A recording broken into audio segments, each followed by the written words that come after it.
Être nommé exécuteur testamentaire d'une succession est une responsabilité importante. La plupart des exécuteurs ont le désir de gérer correctement chaque étape du processus d'homologation, mais beaucoup d'entre eux n'ont pas l'expérience ou les connaissances nécessaires pour le faire. C'est pourquoi il est presque toujours bon de faire appel à des avocats spécialisés en homologation si vous êtes l'exécuteur du testament de quelqu'un. Si vous êtes déterminé à gérer le processus vous-même, assurez-vous de ne pas commettre ces erreurs courantes.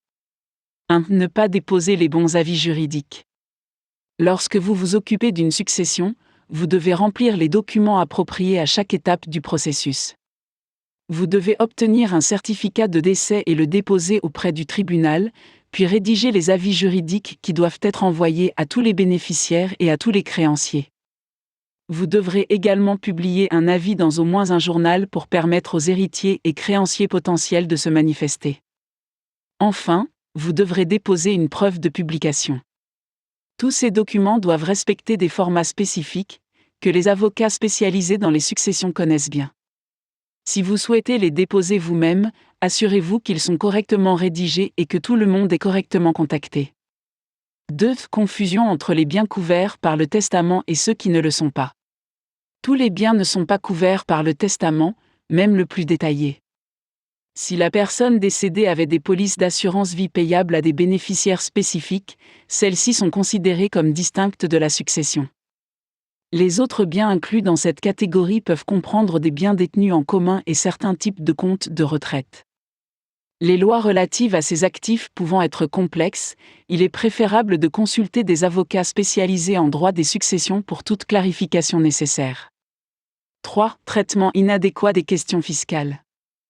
C'est l'un des aspects les plus déroutants du rôle d'exécuteur testamentaire, car les lois fiscales, en particulier celles qui concernent les successions, peuvent être difficiles et alambiquées.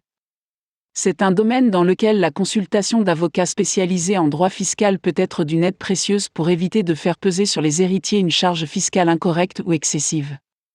4. Interprétation inadéquate du testament. La lecture des dernières volontés d'une personne décédée devrait être relativement simple, mais de nombreuses personnes rendent leur testament inutilement complexe, laissant diverses stipulations ouvertes à l'interprétation. Malheureusement, cela peut conduire à des querelles familiales et à des litiges longs et fastidieux qui privent la succession de fonds. En faisant appel à des avocats spécialisés dans les successions, vous pouvez souvent éviter ces complications. 5. Distribuer les biens trop tôt. Bien que les héritiers souhaitent évidemment que la succession soit clôturée et que le produit de la vente soit distribué le plus rapidement possible, c'est une erreur de le faire trop tôt. Si le liquidateur clôt le compte avant que toutes les obligations et les dettes soient payées, il pourrait alors être tenu responsable des dettes impayées qui sont déposées, le laissant dans la position peu enviable d'essayer de récupérer l'argent ou les biens des héritiers. Les avocats spécialisés dans les successions peuvent vous aider à déterminer quand il est temps de procéder à la distribution. 6. Ne pas consulter d'avocats spécialisés dans les successions. Bien que la plupart des exécuteurs testamentaires essaient de s'acquitter consciencieusement de leurs tâches, le bon sens et l'honnêteté ne suffisent pas toujours à garantir le traitement approprié d'un testament. En faisant appel à des avocats spécialisés dans les successions qui connaissent bien les lois de votre État, vous pouvez vous assurer que chaque étape du processus est traitée de manière appropriée et que les héritiers héritent chacun de ce à quoi ils sont droits.